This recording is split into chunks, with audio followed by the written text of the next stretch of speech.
Welcome back, everyone. Nick and Lex here. Thank you so much for joining me today to this new episode of Music with Nick. Today, we have another marathon. This one is by Joe. And I wanted to thank Joe, of course. Thank you so much for sponsoring this video and for choosing such an amazing lineup of songs. Thanks, everybody, for being here, and we're going to have some fun. So let's just, let's get to it right away. We're going to have, as you saw in the description, we're going to have Paul McCartney. We're going to have some Stones, Peter Gabriel. But let me go through the list and then we can just, let the music play.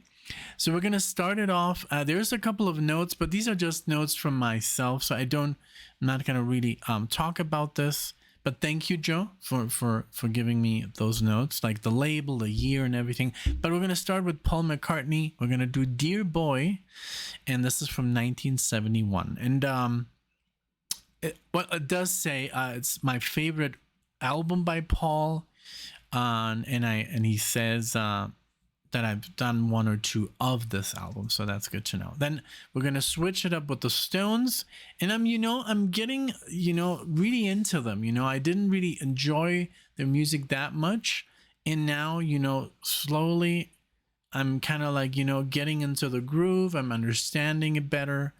The style, it's all like a learning curve. Sometimes you have to listen to more to really get it, So from the Rolling Stones, we're going to do Jigsaw Puzzle.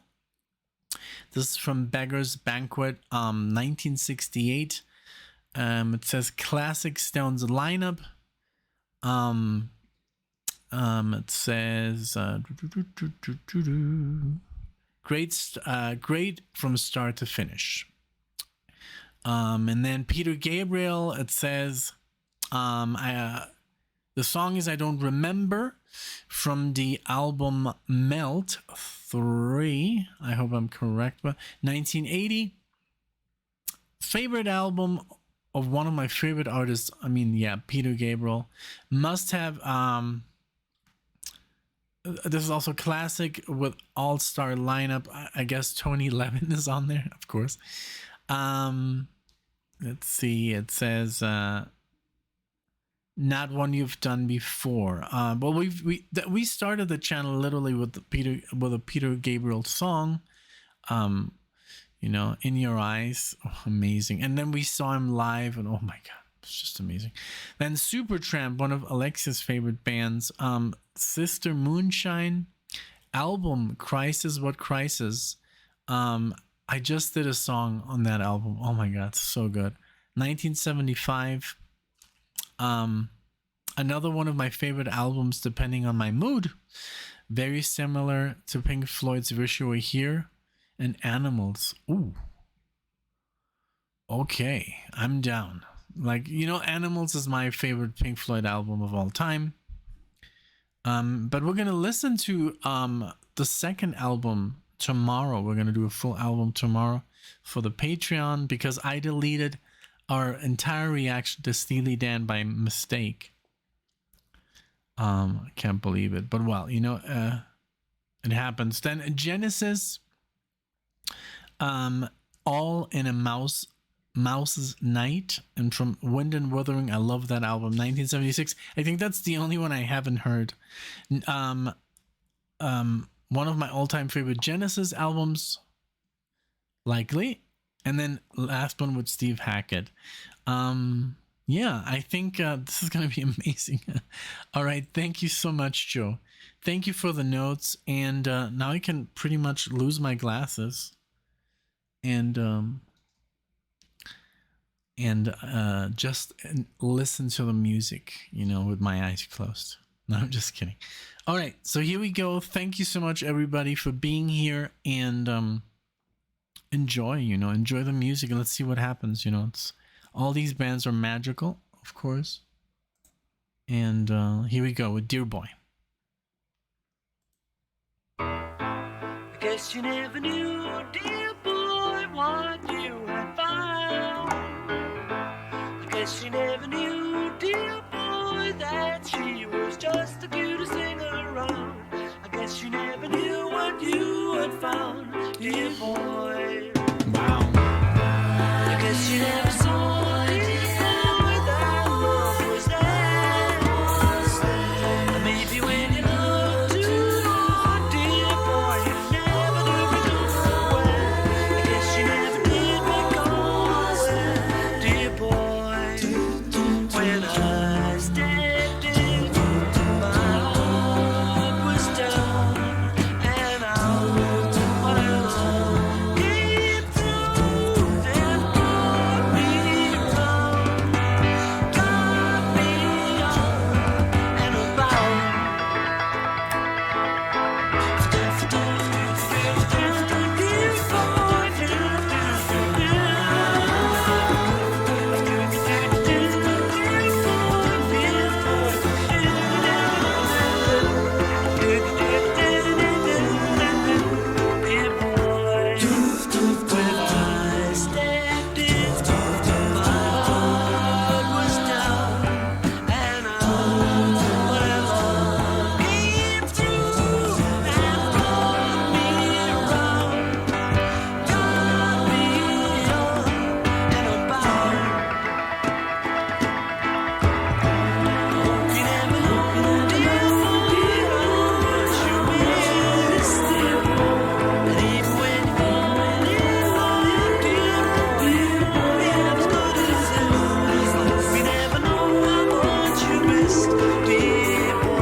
My God, it just got denser and denser and denser.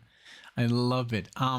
So it says that Ram is the only studio album credited to the husband and wife music duo Paul and Linda McCartney. And it's also the former second album post Beatles. So that's what I wanted to say. It sounds pretty much very much like the Beatles. I mean, it's Paul McCartney, for Christ's sakes, you know, so like, why would it not, you know? So, but there was like, I was reading a little bit here, like the feud was going on, and because the lyrics, that Paul wrote like too many people, to which John responded, how do you sleep? And, you know, this whole back and forth. It's sad, you know, that they couldn't get along, having so much freaking talent, you know, and we're being so young. I just discovered the other day how young they were when they actually separated. They're literally like in their 20s, like, or like early 30s. It's like, man, you could have made so much music together, but you know, it just, I guess it happens, you know. Great song. I loved it. Awesome. Thank you so much, Joe, for this. Because I did listen to, I mean, we did a full album reaction to Boys on the Run, and it was very good, but it was not like, I don't know, I just have to listen to it again. You know, sometimes it's hard to listen to a full album and then maybe it's just like it was maybe too much, or you expected something different. I'm not saying it's a bad album, on the contrary. I think it's a great album, but I think I need to listen to it one more time in full, and maybe not on camera, just by myself. Sometimes, you know, a reaction can be, maybe I'm not in the mood, you know, just like, you know, Joe was talking about. Okay, so the Stones. This is going to be a longer one, and I love that there's a lot of improv on some of these Stones albums, you know, like sax and, you know, solos and stuff. Really cool. So let's hear it. 50th anniversary edition. Back in wait. Also, this is, I think, from 2008, a remaster. I don't know. Doesn't matter. Jigsaw Puzzle. Here we go.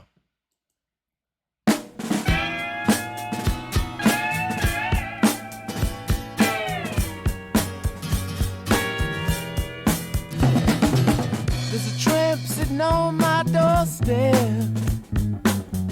trying to waste his time. this methylated sandwich. He's a walking clothesline. And here comes the bishop's daughter on the other side. And she looks a trifle jealous. She's been an outcast all her life. Me, I'm waiting so patiently, lying on the floor.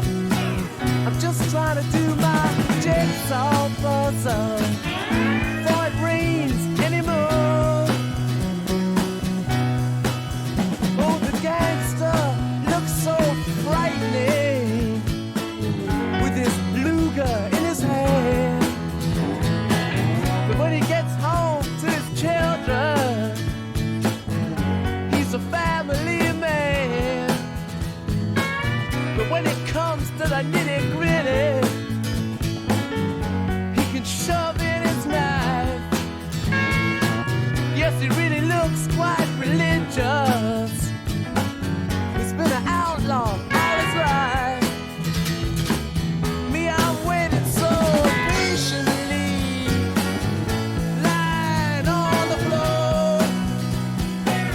I'm just trying to do this jigsaw puzzle before it rains anymore. Yes, yes, bye-bye.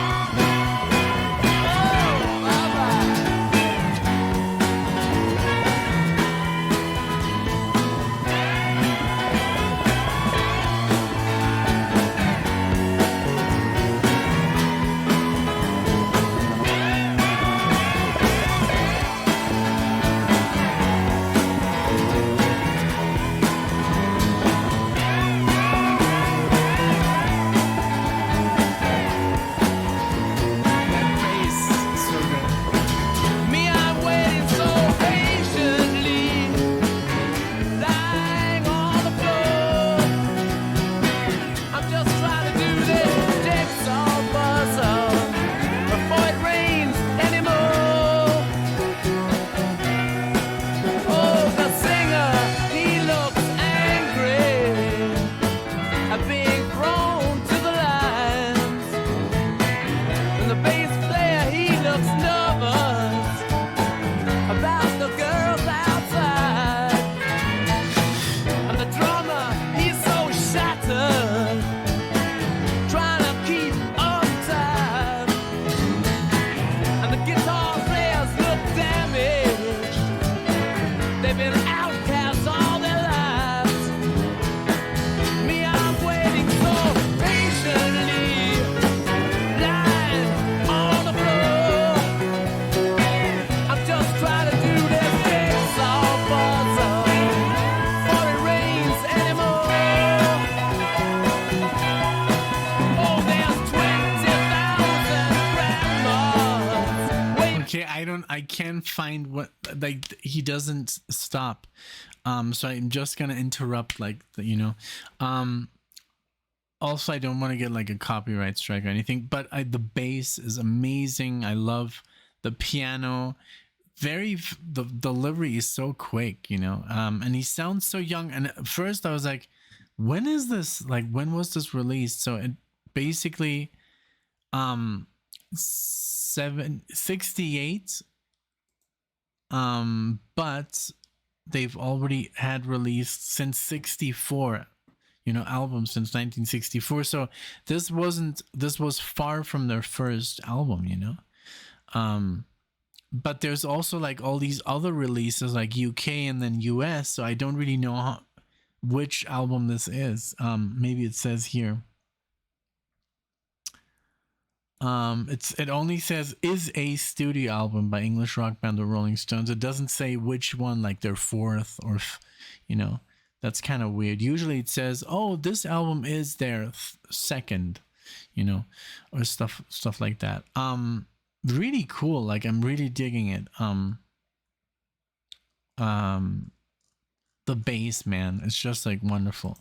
But I wanted to find like somewhere where I could like just like interject, but no, It's going too fast. All right, let's go back. Let's turn it back a little bit and let's continue. There you go. Oh, there's 20,000 grandmas wave their hankies in the air, burning up their pensions and shouting, it's not fair. There's a regiment of soldiers standing looking on, and the queen is bravely shouting, what the hell is going on? With a blood-curdling tally-ho, she charged into the ranks and blessed all those grandmas who with their dying breath scream thanks. Me, I'm just waiting so patiently with my woman on the floor. We're just trying to do this jigsaw puzzle before it rains anymore.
Definitely the bass dominated here.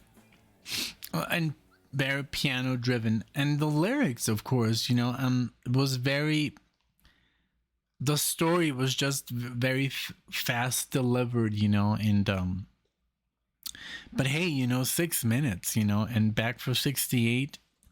Now there's like this, sometimes I'm a bit confused, and I've heard like different opinions, of course, about the time.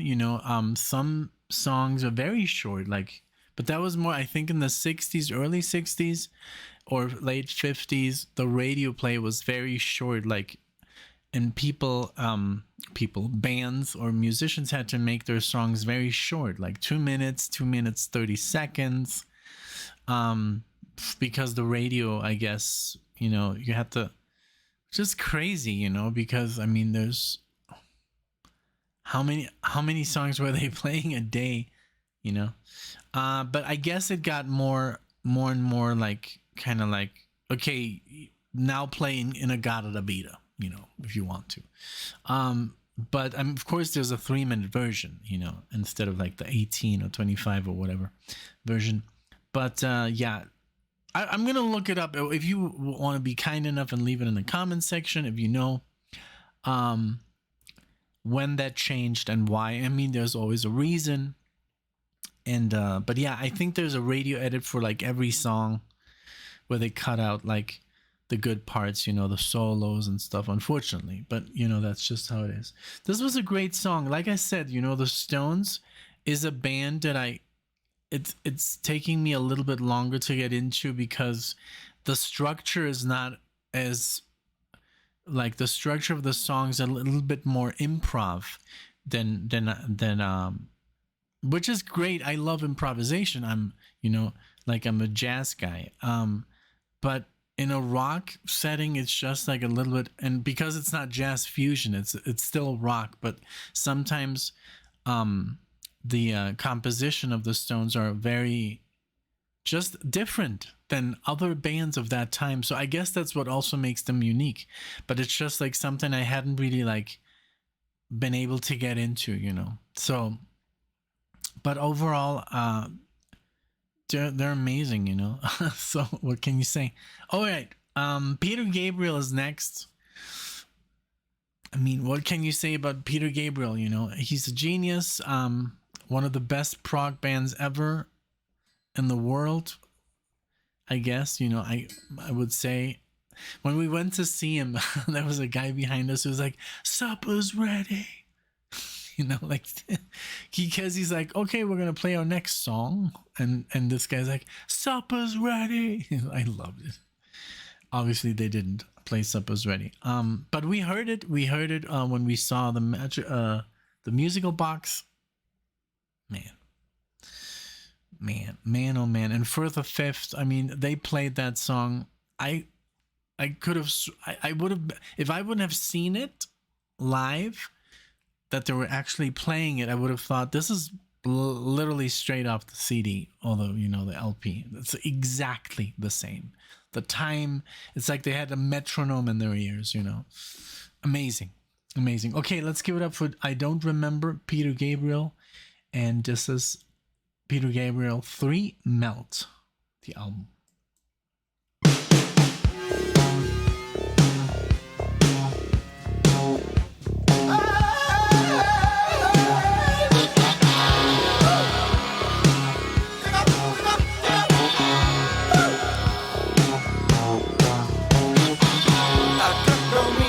Identification. I got no paper show you what I am. You'll have to take me just the way that you find me. What's gone is gone and I do not give a damn. Empty stomach, empty head. I got empty heart and empty bed. I don't remember. I don't remember.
Peter Gabriel, his voice, he is so expressive. I love Tony Levin. I'm so honored, like I'm so happy that I got to see, you know, play Peter and Tony Levin. I mean, I think he's always been in this band together. And Tony Levin, the way I got exposed to Tony Levin was through pretty much an accident because I'm a Dream Theater fan, and they released Liquid Tension, which is Tony Levin, Mike Portnoy, John Petrucci, and Jordan Rudess. And I was like, who is this bass player? Like, what the hell, you know? He's so good, and because he also plays the stick. And then I found out that Tony Levin was part of King Crimson, and then I found out when we did In Your Eyes that Tony Levin was playing the bass. I was like, what? So yeah, and then I got to see him live, and I was like, oh god, I can't believe this, you know, so good. But yeah, wonderful. Just like, he's such a great artist, like, so everything. It's a shame that we can't do King Crimson on YouTube. Like, it would literally, we would get our channel deleted, you know. So he has like a personal vendetta against YouTube.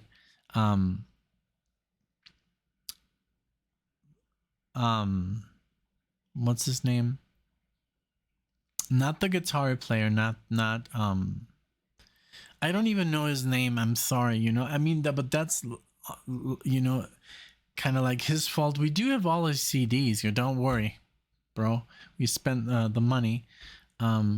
But although we got them gifted, so yeah, the money was spent. It's just it's very sad that he won't, like, because they're not gonna remember his music in a couple of years. And in 40 years, nobody's gonna remember King Crimson. Why should they?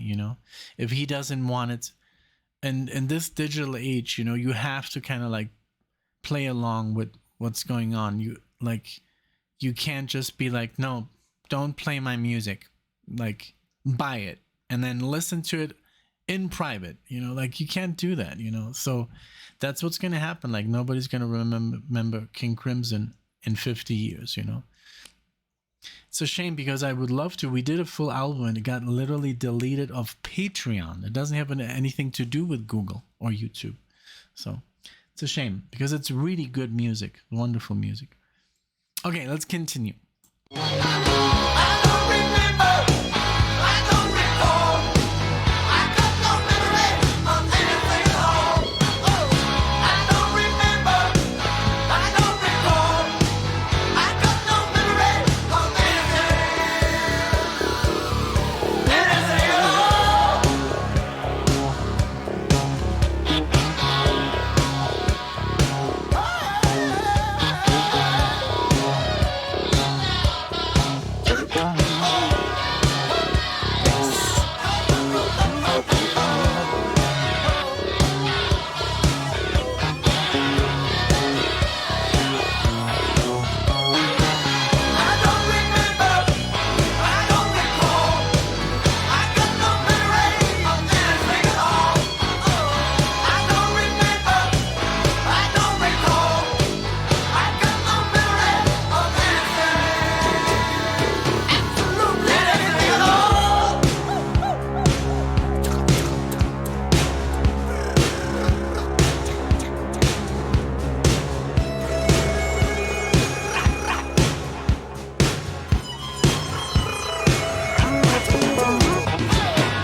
So good, man.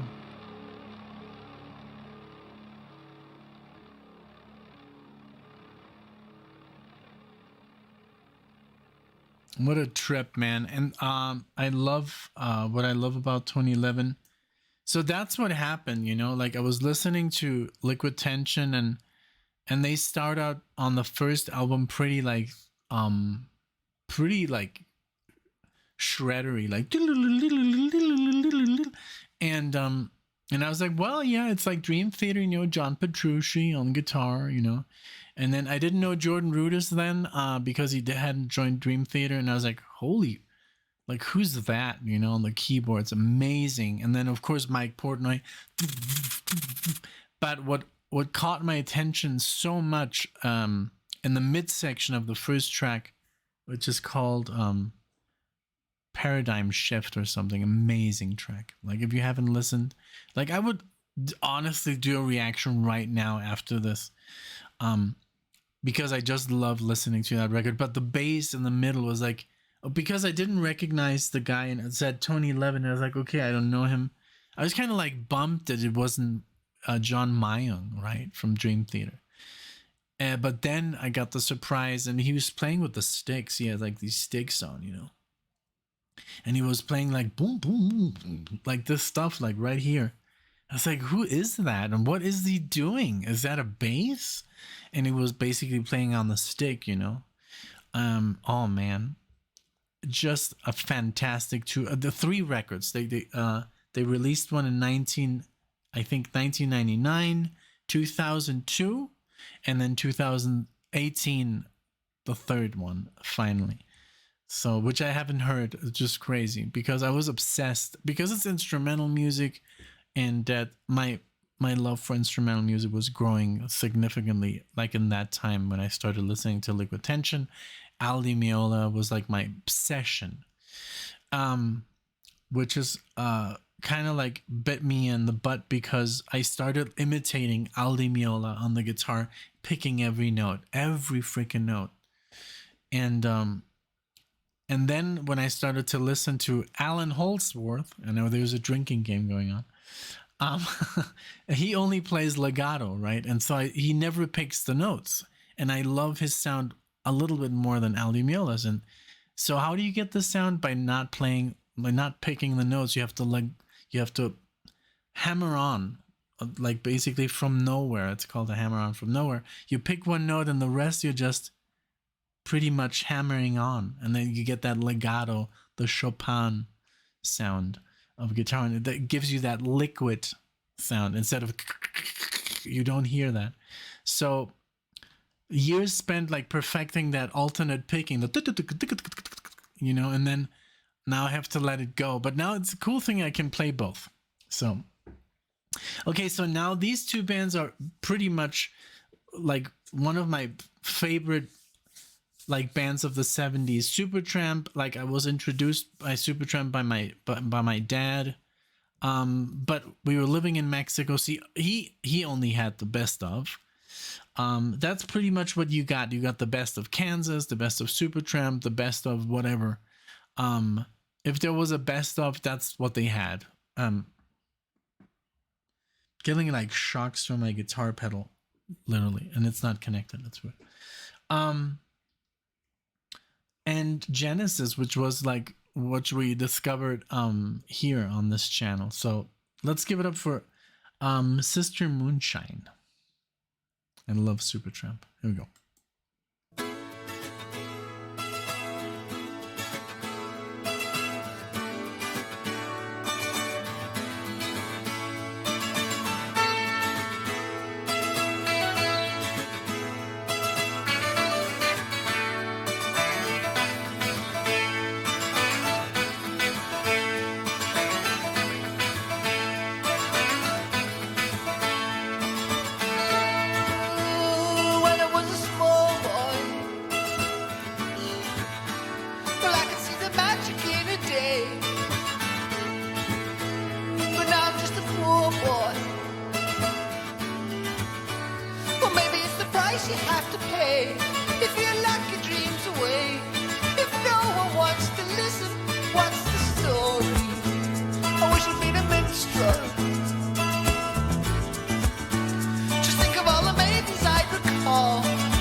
Little son, I said, hey,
us all laugh, make us all cry, make us all give, make us all try. We'll give us a secret, we'll show us the light, we'll strike up the music, like the sky.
I didn't even stop it.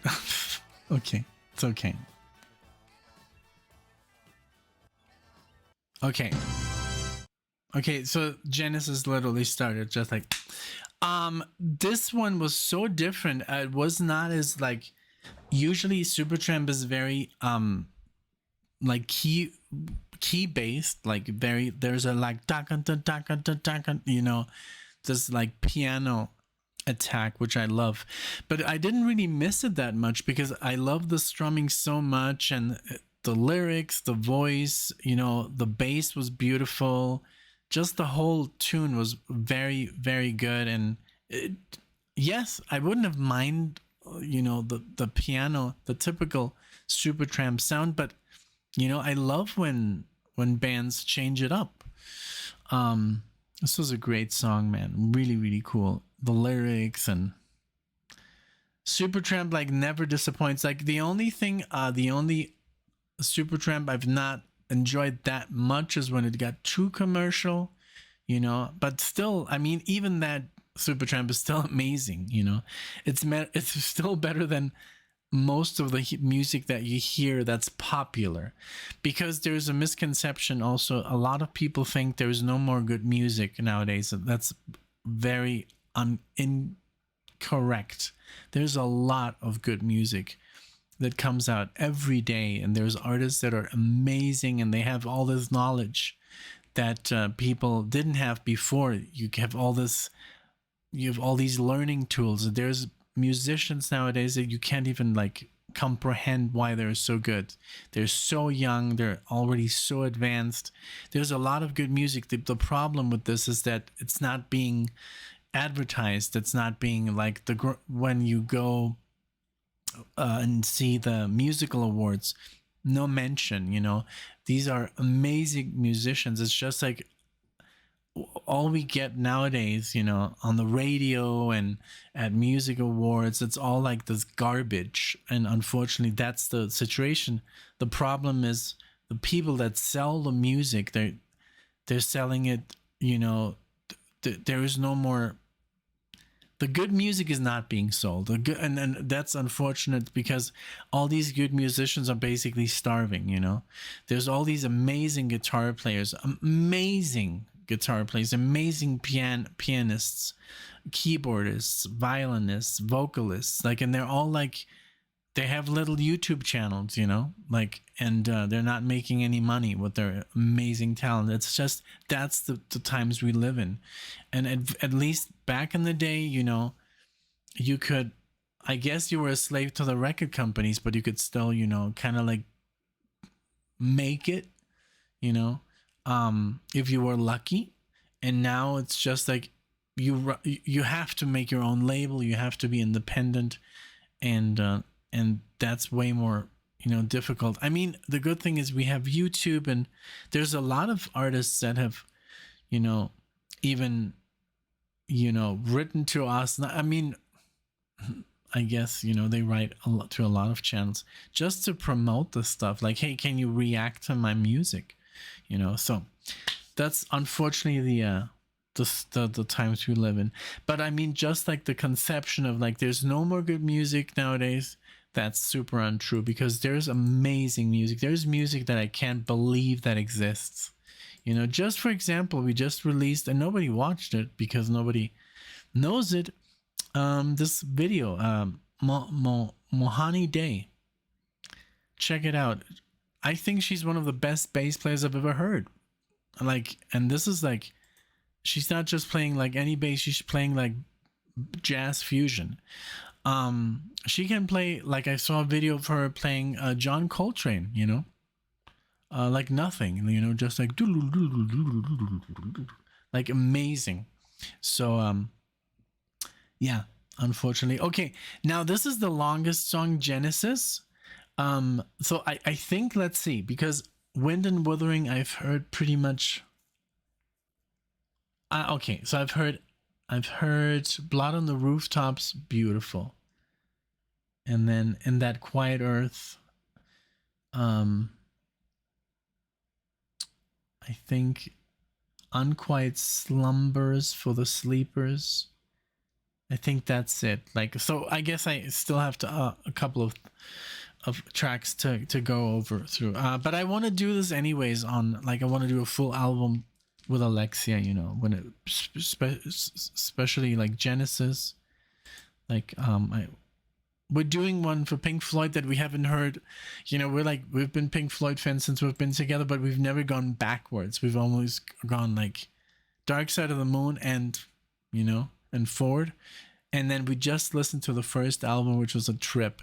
The second one is going to be amazing because it has all 5 band members on the album, and one song called Set Course for the Heart of the Sun has all 5 musicians playing on that track. David Gilmour and Syd Barrett together. So that's going to be cool.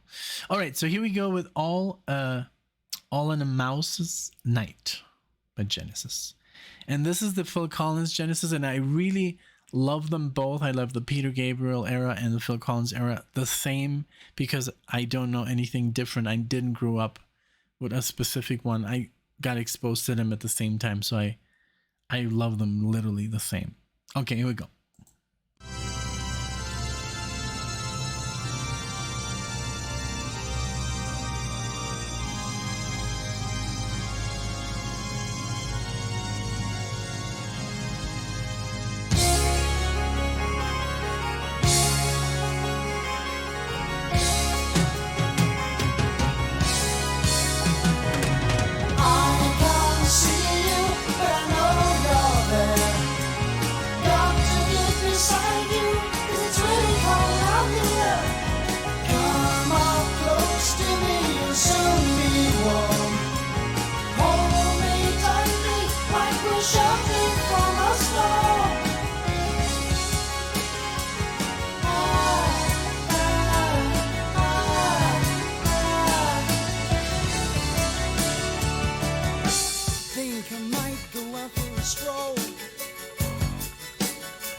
Suddenly he bumps into wood, the door rise from the bed, he'll be exposed. Which way to run, must make for the hole. The light been turned on, he's blind as the morning cold.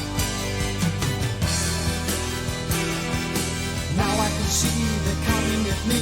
They blocked at my door, I haven't a chance in hell. Come on, baby, let the poor thing go.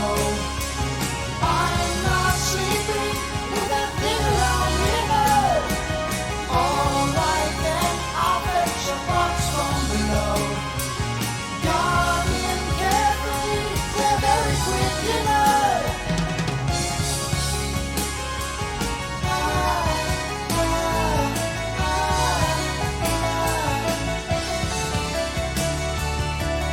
The door's been opened, my chance to escape.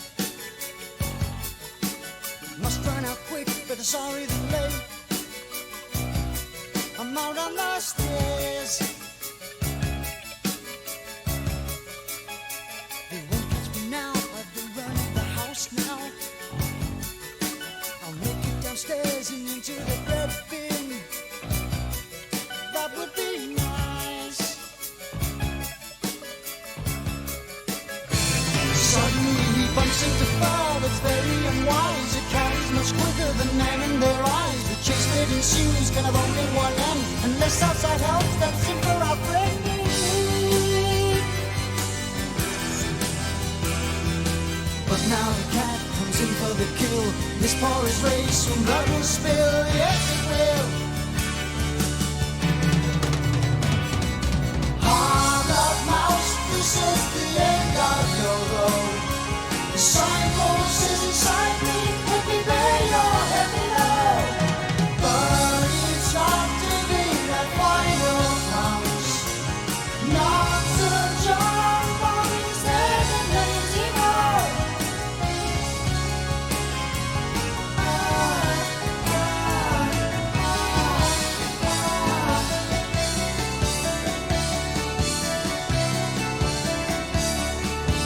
But it's all in our noses now to take on all those who fall. There I was with my back to the wall. Then comes this monster mouse, he's 10 feet tall, with teeth and claws to match. It only took one blow.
Wow. So I had literally all this time when I did this, I pressed the pause button, but I then like Tony Banks like turned into overdrive, you know. And I was like, I'm gonna ruin the song if I pause it now. Wow, what a display of music at the end, you know. Tony Banks, he's literally my favorite composer when it comes to, you know, keyboard, you know, prog. Like I like him way more than, you know, Keith Emerson. Keith Emerson is more like virtuoso, you know, like not that Tony Banks isn't, but I just love his approach that's more like calm, you know, and these like walls of beauty, you know. Like Tony Banks has a very distinctive style of like you know, like elevating this entire thing, you know, after Phil's lyrics and, you know, amazing, you know, bass by Mike and his drumming, Phil's drumming. It's so sad that I just saw this interview where he's like, I can't even hold, you know, a drumstick. And then the interview is like, so you think this is it? And he's like, yeah, I don't think I want to go back on the road, you know? So he's just like, you know, he can't do it anymore. And he's not old, you know, it's just he's sick because of, I guess it's a problem with his spine or something. I wish I could have seen them like maybe, I don't know, 2000s or something, you know, 2005. I don't know, like maybe let's say like, yeah, 20 years ago. That would have been amazing. Because even a friend of ours, he was like, yeah, I was going to go see Genesis, but then I saw like the state Phil Collins is in, and I was like, no, I don't want to remember him that way, you know? So the thing is, you know, he lived his life amazingly, and he's still healthy enough to, you know, have a normal life, you know, but he doesn't have to be a rock star, you know. And the good thing is, you know, there's always cover bands. Like what we saw, you know, is a cover band, the Musical Box, but they're amazing. I mean, they play old Genesis, you know, so at least we have seen that. But yeah, this was amazing. Just like I wish, like I saw the Stones, I did see, but that was when I was like 6, you know. So I didn't have an appreciation for music. That was in Munich. My parents took me, and I didn't even know what the hell was going on. So, but yeah, that's like a band that I saw very, very young. And then Robert Plant, and then a lot of nothing, because in Mexico there's no concerts. When we started seeing concerts was when I met Alexia, and then we started, and now we've seen hundreds of shows, you know, and like we kind of like tried to make up for having no shows at all. But hey, we had Mexico's amazing. You have all this other stuff. You have the ocean. You can go surfing, you know, every day, and you know, do amazing stuff, you know. So, and be in the jungle and all that good stuff. So we had fun. We had a lot of fun. All right. Well, this was amazing. Thank you again so much for this. Thank you for the selection of like these tunes were just amazing. Thank you so much, Joe, for reaching out. By now, I guess everyone knows how to, you know, request a marathon. If they're not open on the Buy Me a Coffee site, just write me an email. If I have time, you know, I'm stoked to do, you know, more. Thank you so much. This was just amazing. Like McCartney, the Stones, Gabriel, Supertramp, and then Genesis, like cherry on top. Wonderful. Thank you so much for this. I hope you enjoyed. Let me know what you think in the comment section. Whatever I got wrong, you know, I'm fairly, you know, new at this whole thing. I am a musician, but I can't know all. I can't know all the bands out there, you know, and all the names and all this stuff. So yeah, fill me in with your details and whatever you like. Thank you. I appreciate it. And thanks so much, Joe. I'll see you all in the next one.